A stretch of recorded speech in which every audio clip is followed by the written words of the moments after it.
নমস্কার বন্ধুরা, মানি ম্যানের চ্যানেলে আপনাদের স্বাগত। আজকে ভিডিওতে আমি সিলভার রেট নিয়ে কথা বলবো, কারণ সিলভার রেটে আমি গত কয়েকটা ভিডিওতে আমি বলেছি সিলভার প্রাইস বেশ আপ ট্রেন্ডে রয়েছে। এবং আজ মানে গতকালের যে সিলভার রেট সেটা যদি দেখেন, সিলভার প্রায় 4 লাখ টাকা চুইচুই মতো অবস্থা, 3,80,000 ট্রেড করছে এবং পার কেজি সিলভারের দাম হয়েছে 3,80,000।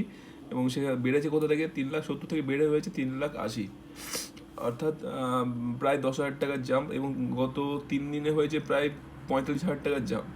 তো দেখতে পাচ্ছেন প্রায় এই 3 দিনে 50,000 টাকার একটা প্রফিট দিয়েছে সিলভার। কিন্তু অনেকে ভাবতে পারেন তাহলে সিলভার এই মুহূর্তে কেনা যেতে পারে, সিলভার তো 4 লাখের টাকায় পৌঁছে যাচ্ছে, তো কিনে ফেলা যেতে পারে। কিন্তু আসলে ব্যাপারটা হচ্ছে আজকে যে ট্রেডিং, যেটা মানে গতকালে যে ট্রেডিংটা ঘটেছে এবং আগামী কয়েকদিন ধরে যে ট্রেডিংটা আসবে, সেই ট্রেডিংয়ের ব্যাপারটা হচ্ছে বাজেট বা প্রি বাজেট একটা আমরা র্যালি দেখতে পাচ্ছি। এবং সেই প্রি বাজেট র্যালিতে একটা বড়সড় গ্রোথ দেখতে পাচ্ছি, কিন্তু এই গ্রোথটা সাময়িক হতে পারে।